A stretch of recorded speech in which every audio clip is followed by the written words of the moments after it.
Hello mga B! For today's ganap ay ipapakita ko sa inyo kung paano namin nililinis ang aming mating o yung patakan ng ipot mga B. Syempre, kailangan natin linisin yun, no? Nangunguna dapat yung sa listahan ng lilinisin. So, yan na nga mga B, ganyan namin nililinis ang aming mga mating. Power sprayer lang din ang sagot diyan para matanggal yung mga nanigas na ipaw. Syempre, kailangan babaran mo muna bago mo pasasaan ng bonggang-bongga.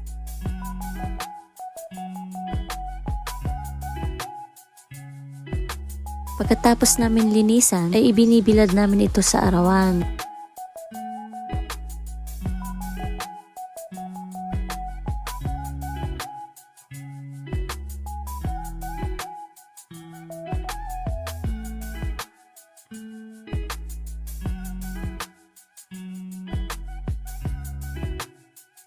Keep in touch mga B.